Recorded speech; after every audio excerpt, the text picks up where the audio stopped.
Hello everyone and welcome to another episode of the SPACESHIP Podcast series.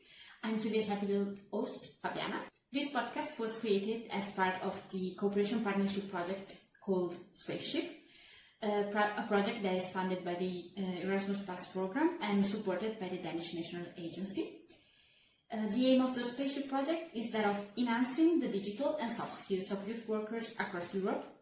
If you want to learn more about the project, feel free to listen to the very first episodes of this podcast, or to visit also the website of the SPACESHIP project at spaceshipeducation.com. In today's episode, we are going to talk about one very important digital tool that can be used by youth workers to promote non-formal education, and we're talking about Reels.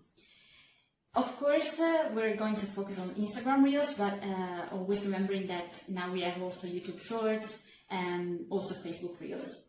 So keep listening because this episode is going to be very interesting. Our guest today is Serena. Welcome, Serena. Thank you. Serena is professionally working as a social media manager and content creator. So it is a pleasure to have you here. Thank you for inviting me. It's a pleasure to be here. Let's dive deeper into the topic, straight to the topic. So, why is it important to talk about Reel? Why is it important to have this conversation today? Okay. First, I think it's very important to talk about Reels because it's a digital tool. So everyone knows today that the importance of talking about the digital world in general. Also because we are every day in a society that it's guided also by digital tools. And I think Reel are a really powerful tool because they allow to get visibility and to get to a very large audience and a user base without paying. And it's very important because we are used to think maybe that advertising, a good advertising, it's an advertising that needs to be paid, mm-hmm. But with Instagram Reels, it's not necessary anymore. Mm-hmm. If we try and if we reach a good audience, and then if we focus on also on community management, it's a very important aspect on social media. We can reach a large audience and also we can have a very good advertisement. Yeah, as you were mentioning, free, basically. Yeah. Free, not even paid. Yeah, absolutely. On this topic, it is actually really true that Reels are seen by many people. Why do you think that is the case? What are some elements that you think make people want to watch Reels? What make Reels so captivating? Okay. Maybe you can name just a few of the elements, and we can get deeper into them later. But just to name a few elements that, in your opinion, make Reels so interesting and captivating. Okay, first I have to say that Instagram Reel allow a very specific type of storytelling that works a lot and that I'm of course really passionate about it. Mm-hmm. And once you learn the basics, it's really easy because it's a tool that allows you to be extremely creative with a very few basics. Mm-hmm. So I think the first important factor is to have a good idea, because every content has to start with the idea. It has to be clear, and you have to be clear and to have clear in mind what you want to communicate, because unless you won't be able to communicate that value. Mm-hmm. So then another basic random stuff is have a good phone that does like good quality video and record in vertical format. Another important thing is the initial hook, that it's the first few seconds that are so crucial and so important, because we have to find a way to get the attention. So the first 2, maximum 3 seconds are the crucial point of a reel. And then definitely, of course, using music in trend. if it's possible, but we have to pay attention about which music is related to which trend, because imagine we want maybe to communicate something so serious and we use a music that is in trend but for something fun or maybe sarcastic. That would be horrible, so we have to pay attention. And then also it is possible to use the music in trend, but not to cover the volume of the voice. We can put the music in like the lower minimum point, and so the voice of the 100% and just 1 or 2 points of music, and it's good. I mean, the algorithm tolerates the idea, so it's fine. And then it is also important because using song in trance gives an idea of familiarity. Yes. Other key things are, of course, the rhythm, which must be in line with the type of content, of course, and also with the voice brand or the tone voice of the brand, and the whole structure. And then, of course, I said earlier that we have to be clear about the idea we want to communicate, and now I had the importance on how we communicate. Because we have to have in mind a precise structure, because we have to imagine a reel with like a whole with a beginning, an unfolding and an ending, and it has to have some structure, of course, and every part logic sense. Exactly. So basically you said that what makes reel captivating, just to sum this up, is that first of all, the initial hook, obviously, the music, the rhythm, and obviously then also the content. And the good quality video. And the good quality. I think it's the first thing. Absolutely. Good quality. True, definitely. Because now we have on Instagram there are some guidelines about reel, and the first one is good quality. HD video. And vertical. Sure. So that's the first. Absolutely. Yeah. Okay. And how can we put reels into a more generic, more general, wider social communication strategy? First, the most important thing is that when we publish a reel on a profile, the profile can be a personal profile or a brand profile, but has to be according to a more huge strategic plan. So the content must be in line with the brand strategy, but it's fundamental also that it's because we have to also to take into consideration the algorithm, because it's like the goal of the platform. So we have a double goal: our goal as a brand and the goal of the Instagram, that it's also a brand, of course. So we have to take into consideration both point of view. So there is like this dual goal, dual purpose, and then we have to pursue. And then another key point, it's innovation, of course, because we don't, the algorithm and the platform doesn't allow to copy paste. Or the difficult part, I think, in working with social media and also with reels is to understand the difference between jump on the trend and copy. Of course. There's like a tiny different, tiny line, but it is different. Yes. So we have to say, because we have to see, because the algorithm changes every time. So now the difference is not so clear, but we will see in the next. Of course. Now you always have to stay updated. Sure. It's true that the algorithm always changes. Do you think that reels can be effective also in the youth work field? You mentioned that reels are a powerful tool to get to a wider audience, and I guess the young audience, which is the target group of youth work organization, it is also true for this type of organization, right? So what are the main reasons why the youth work field should resort to Reels more, in your opinion? But the first one is because Instagram Reels are incredibly popular. They get to a very huge audience. So if you want to know people, to get attention, you have to publish Reels. I mean, especially if the target is the young target. Yeah, sure.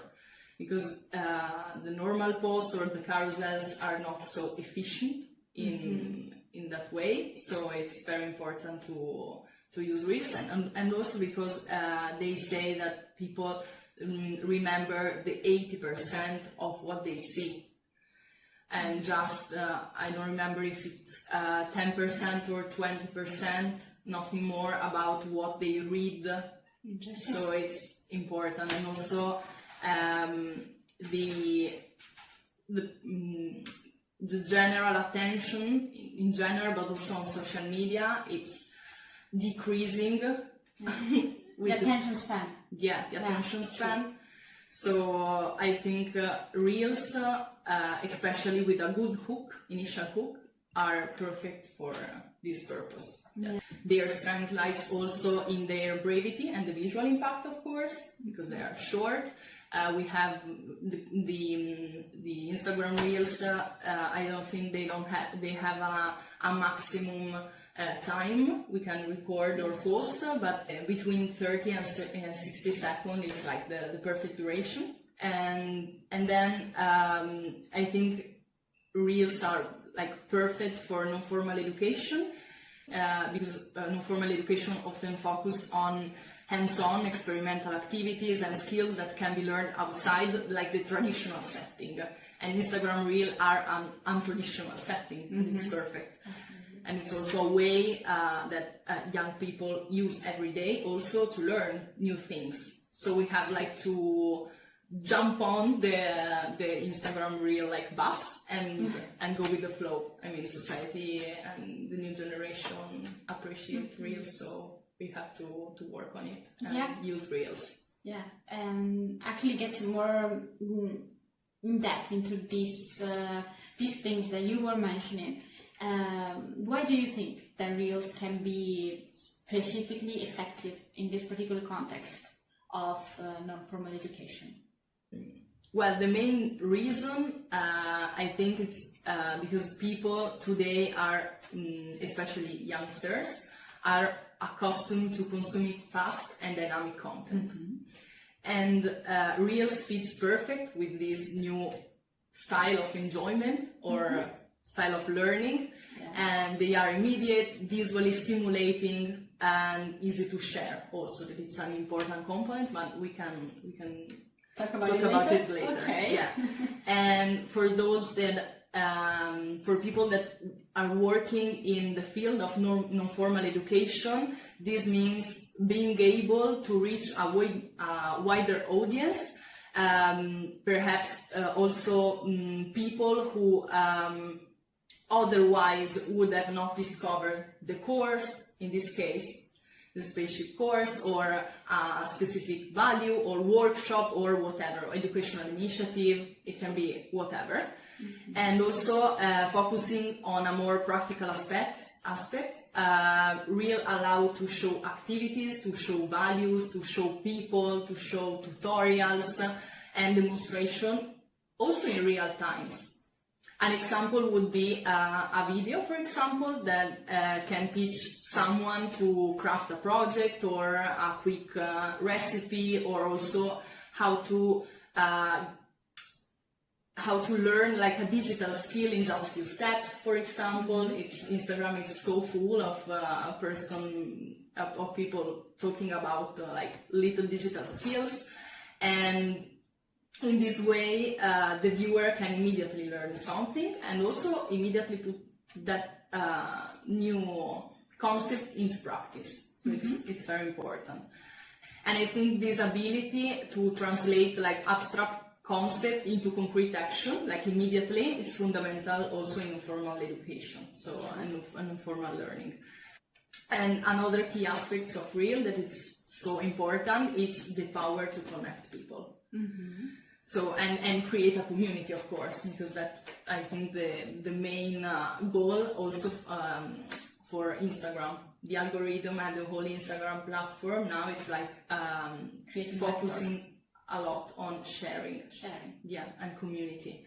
So because through Reels, people can also tell their stories, also stories related to non-formal education, of course. For example, as we did in Denmark with our Instagram Reels. Yes. I mean, it was a very particular digital storytelling about what we felt and what we did. Yeah. It was amazing to do and amazing to see. Yeah, if you want to know more about this, we have an entire episode dedicated to what we did in Denmark with the SPACESHIP project for the learning, teaching and training activity. So definitely check it out. Yes. And then also I was saying that it's possible to share stories, also project, share group experience or testimonial. And I think that this sharing between people, it's like gives like a sense of belonging to something and like involvement, which is like essential to strengthen like the activity, the participation, the interest in these activities or in new initiatives, for example, also.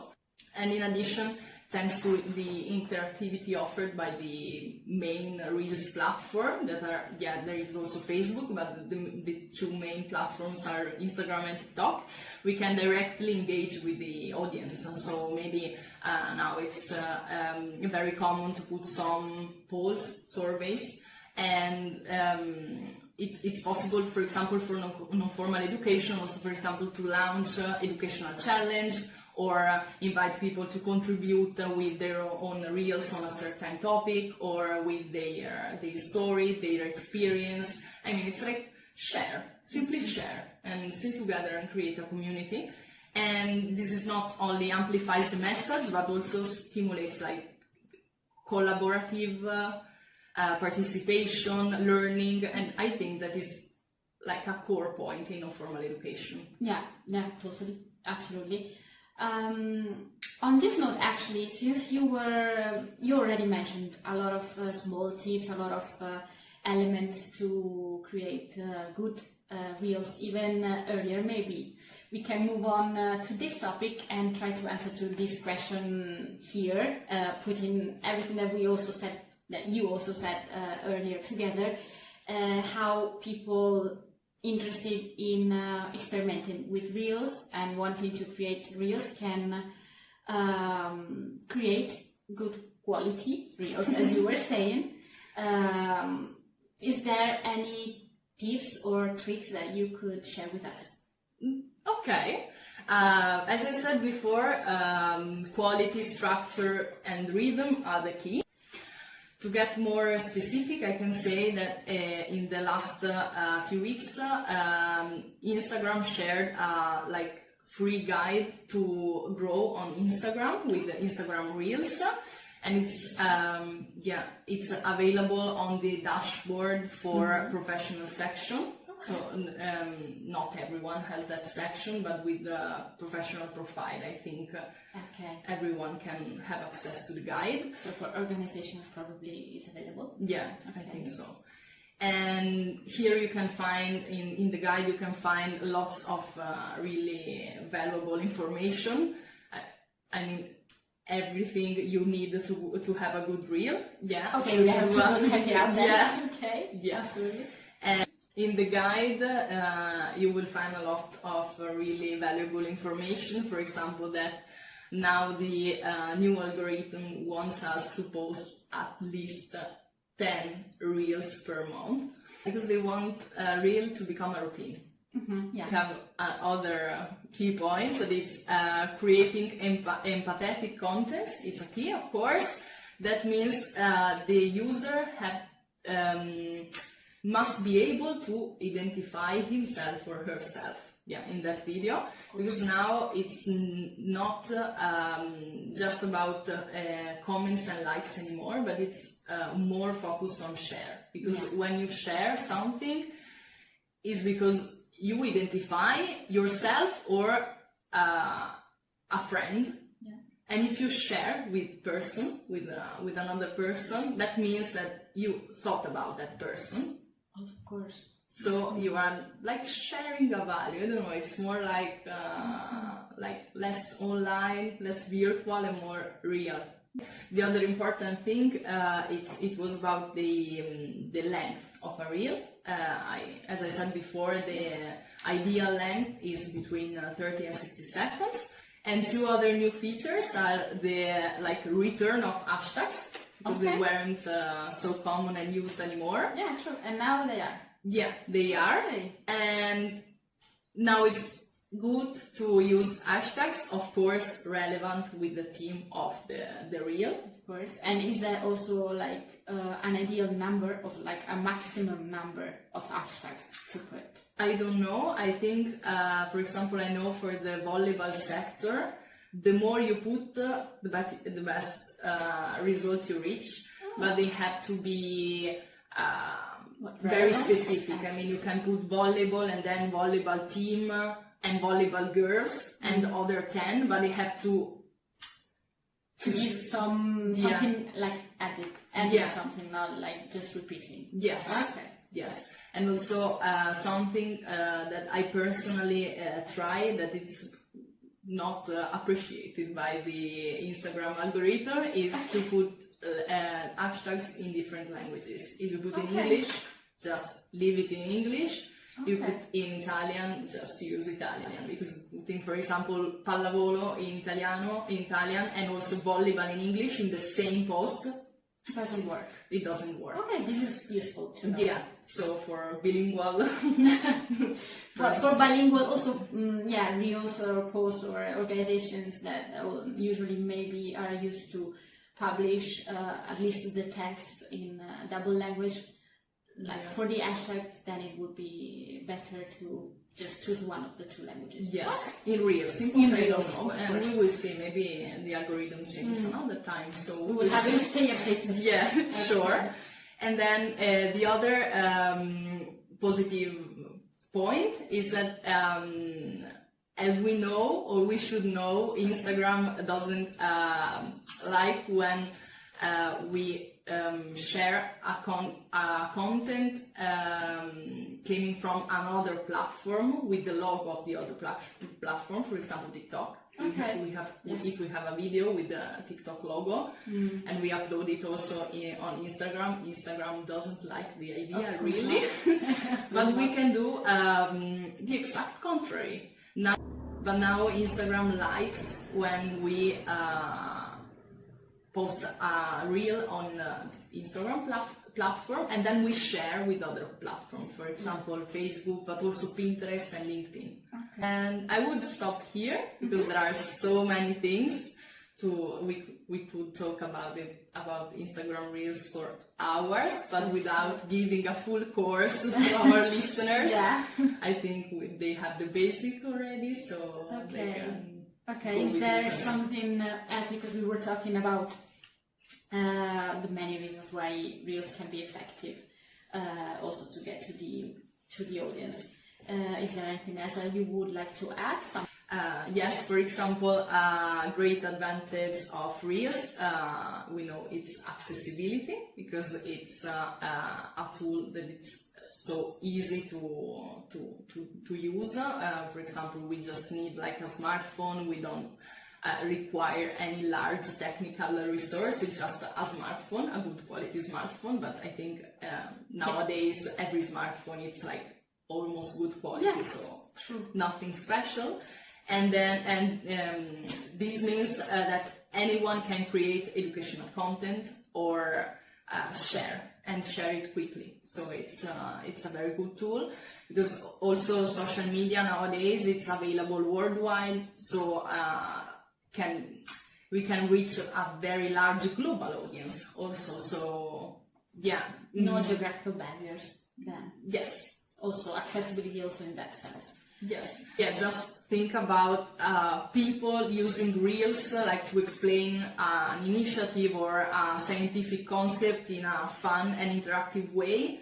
The geographic barrier is broken down and the information reaches everyone who is interested. So whoever they are. So that's so powerful. So and wherever they are. Yeah, that's the point. Nice. Yeah, so we just need to put in practice the Instagram reel, and then the information would spread to everyone who is interested. And then, of course, reels are a creative and innovative way to make also non-formal education, as I said before.